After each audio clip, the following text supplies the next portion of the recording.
भाई, एक जगह तो शिफ्ट हो ले, एक जगह तो एक जवाब तो आपके मुंह से नहीं निकल रहा है। अच्छा, कौन से वर्ण में आते हो, कम से कम यही तो बता दो पहले, कौन से वर्ण में आते हो?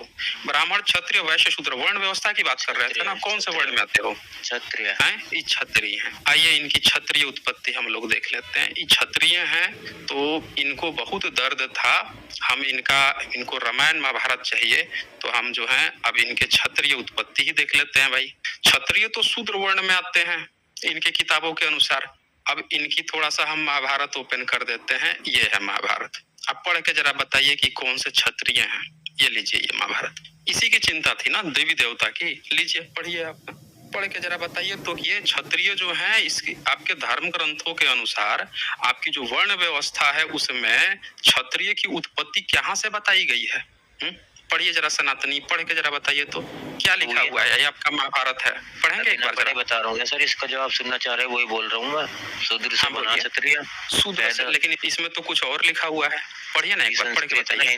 हिंदी भी लिखा हुआ है नीचे। अच्छा, हिंदी भी लिखा हुआ है नीचे, नीचे हिंदी भी लिखा हुआ है नीचे। हाँ हाँ, वो भी लिखा हुआ है। नरत्नवेद कठोर व्रतधारी ब्राह्मण केवल, जोर से पढ़िए, जोर से, ताकि सब लोग सुन सकें। ऋतु काल में ही उनके साथ मिलते थे, न तो कामवश और न बिना ऋतु काल के ही। क्या मतलब क्या है इसका? अरे जो हाईलाइटेड किया है उसको एक बार पढ़िए ना, मैंने हाईलाइट किया है ना, येलो कलर से आपको दिख रहा है, उसको पढ़िए। पूर्व काल में जब मुगल, मेरे पे हिंदी आती थी पढ़नी। हिंदी नहीं आती? हिंदी बोल तो रहे हैं आप, हिंदी तो बोल रहे हैं आप। अरे नो, तो हिंदी गाने भी सीख ले, दुनिया गाना गायक थोड़ी बन जा। कौन सी भाषा आती है आपको?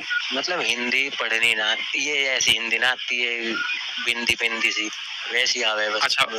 अच्छा अच्छा, कोई बात नहीं है, हम आपको पढ़ के सुना देते हैं। आप क्षत्रिय बन रहे हैं तो आपकी उत्पत्ति कहाँ से बताई गई है, आपके देवी देवताओं ने आपकी उत्पत्ति कहाँ से बताई है। ये लिखा है यहाँ पे, पूर्व काल में जमदग्नि नंदन परशुराम ने 21 बार पृथ्वी को, ध्यान से सुनिएगा, 21 बार पृथ्वी को क्षत्रिय रहित करके उत्तम पर्वत महेंद्र पर तपस्या की थी।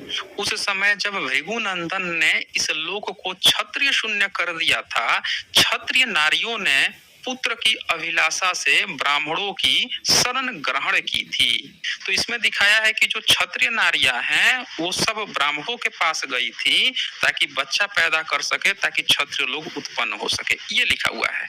तो आपकी उत्पत्ति तो बताया जा रहा है कि ब्राह्मणों ने नियोग करके आपकी उत्पत्ति की है, ये लिखा हुआ है। मतलब आपको लगता है कि क्षत्राणियां जो है उनके पति मर गए। एक मिनट, अरे कोई बात नहीं है, एक मिनट। आप ये कहना चाह रहे हैं कि जब सारे क्षत्रिय मर गए, परशुराम ने सबको मार डाला, तो क्षत्राणियां जो है ब्राह्मणों के पास पहुंच गई कि हमारे पति देव तो रहे नहीं, अब हम आपकी पूजा पाठ कर रहे हैं तो हमारे बच्चे उत्पन्न हो जाएंगे। तो बच्चे फिर कैसे उत्पन्न हो जाएंगे? अरे हम वही तो हम पूछ रहे हैं आपसे कि बच्चा, अगर उन्होंने कह रहा है कि क्षत्रिय नारियों ने पुत्र की अभिलाषा से ब्राह्मणों की शरण ग्रहण की, तो पुत्र की प्राप्ति कैसे हो जाएगी ब्राह्मणों की शरण से? आप कह रहे हैं पूजा पाठ करने गई थी, कौन सा पूजा पाठ करेंगी कि वो बिना पति के बच्चे पैदा कर देंगी? भाई बताइए आप हमें, कौन सी पूजा पाठ होती है वैसे?